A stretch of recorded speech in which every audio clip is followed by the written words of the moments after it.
House apparently stonewalling the Committee on Oversight and Government Reform on its request for some of the documents that should be in the White House's possession on Mr. Flynn. I will correct you on that. The committee sent a form letter to several agencies, including the White House, asking to find those documents. The documents in question, the Department of Defense possessed and sent over to him. The documents that occurred before he worked here would be up to him to turn over. So my understanding is the committee has the documents that they were looking for. In the letter that Mark Short, and I know that SF-86 was referred to the DIA. And it wasn't just referred to him, that's where it's held. Well, I know, but they were referred to the DIA for the SF-86, and apparently they have gained access to that document. But there are other documents that should be in the White House's possession that Mark Short, in the letter to the committee, said the White House can't provide because of sensitive nature. Also said that there were no documents that were available prior to the 20th.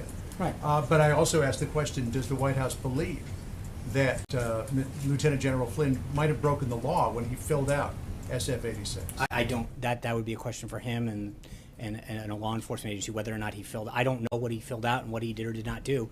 That all happened.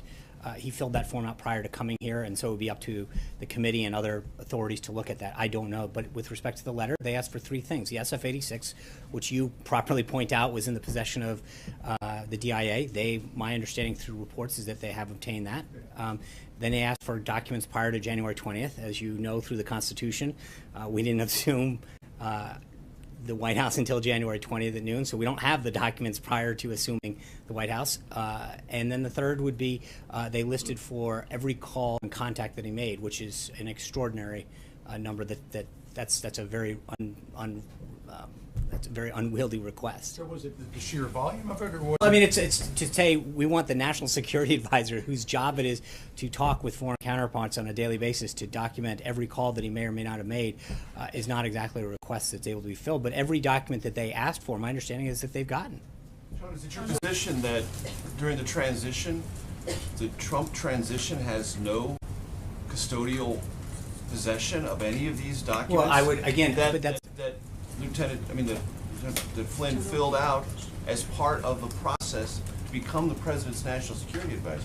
I mean, you seem to be suggesting there's an arm's length relationship. No, because transition. Right, thanks. There's two issues. He had an SF-86, which is a security clearance form that was filled out during the Obama administration. He had a investigation in 2016 that was done under the last administration. And again, those are not documents that the White House would ever possess on any employee. They would come from the requesting authority. Okay, so and so in that case, again, remember they sent out a form letter to I think 5 or 6 agencies requesting the same documents.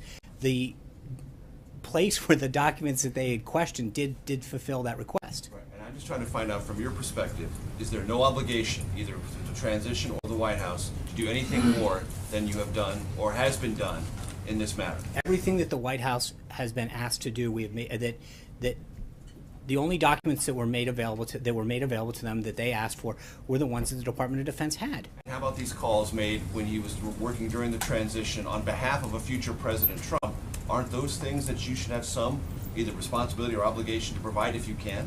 Well, I think again, it's a question is if you can. When you ask for every call, no, but I think that's a pretty.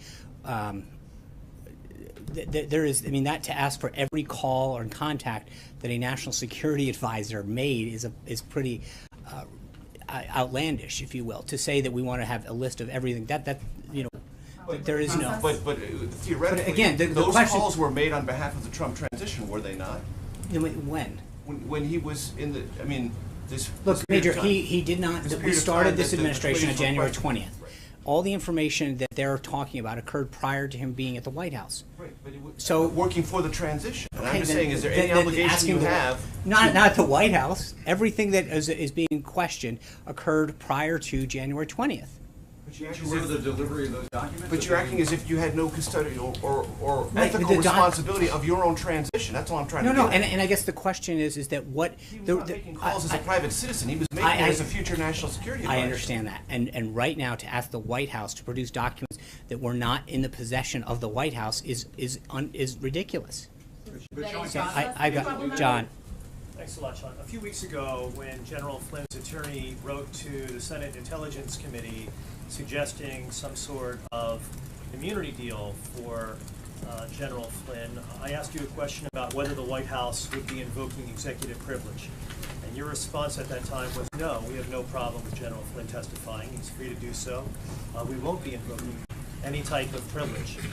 Does that also apply to any documents that the White House may have relating to General Flynn, his service, his short service as the National Security Advisor to the President, and the time in which he served in the transition period as an advisor to the President-elect?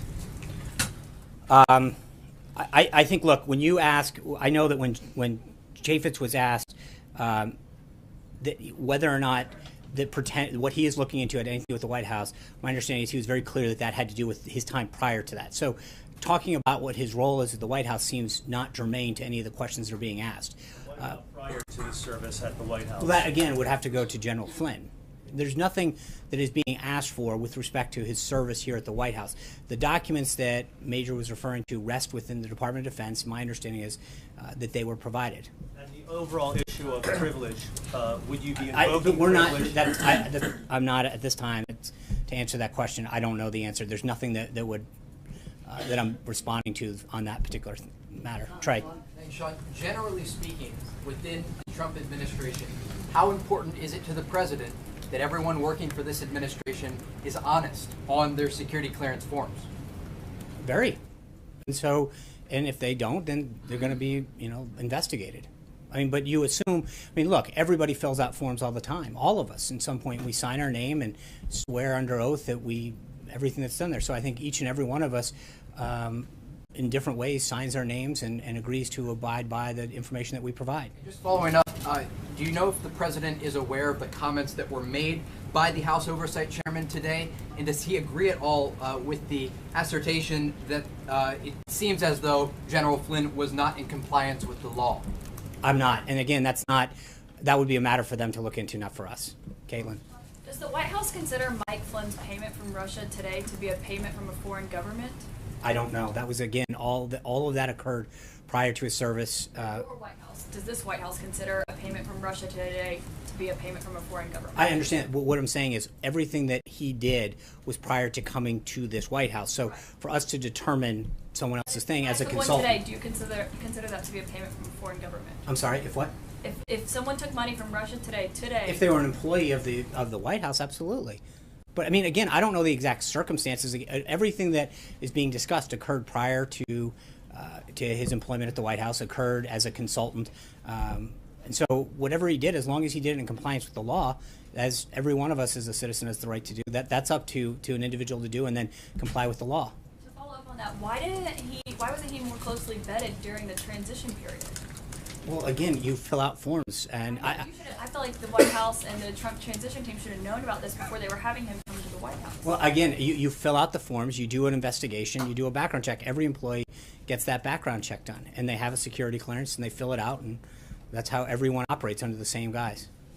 I have two questions, but I want to follow up on that. So you're saying that it's a problem with the process of vetting, the vetting process, and not No, I'm just saying that. I'm I'm not saying it's a process of vetting. I'm saying that every single person who comes to work in here at a certain level is required to fill out the same form, an SF-86, and that background check is adjudicated. You rely on that person when they sign their name, and then investigators to pick it up. But there's always going to be in the case of people who had a prior